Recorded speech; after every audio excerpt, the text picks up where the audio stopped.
Takin natin in 3, 2, 1. One click lang mga idol. Hanap po kayo ng gasoline operated 2-stroke water pump.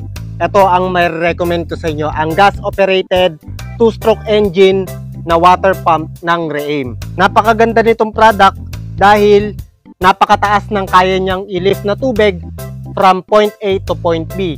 So napaka-effective nito pagdating sa mga irrigation or kung walang supply ng kuryente sa inyong lugar, nahihirapan kayo kumuha ng tubig. Ito ang may recommend ko sa inyong product. Ang nagustuhan ko sa product na to is naka 1-inch inlet and outlet pipe na po siya. So depende na po sa inyo yun kung i-reduce nyo, depende po sa pangangailangan nyo.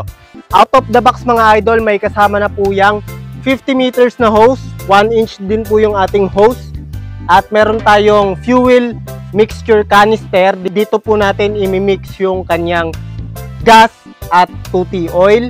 Tapos syempre hindi mawawala dyan yung ating mga toolkit na kakailanganin nyo para sa product na ito. Wala nang paligoy-ligoy mga idol, subukan natin, i-sound check natin itong water pump natin. Kapag papaanda rin po natin, make sure na naka-prime na po yung ilalim or yung carburetor po natin, may fuel na dyan, napindot nyo na yan, tapos saka nyo hatakin. So parinig natin sa inyo. Hatakin natin in 3, 2, 1. One click lang mga idol.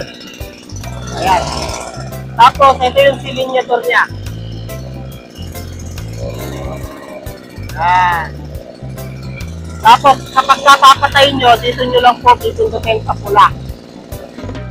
O, di ba? So kung interesado kayo dito sa gas operated water pump natin 2-stroke, ilalagay po natin dyan sa ating yellow basket. Check out na kayo, cash on delivery nationwide.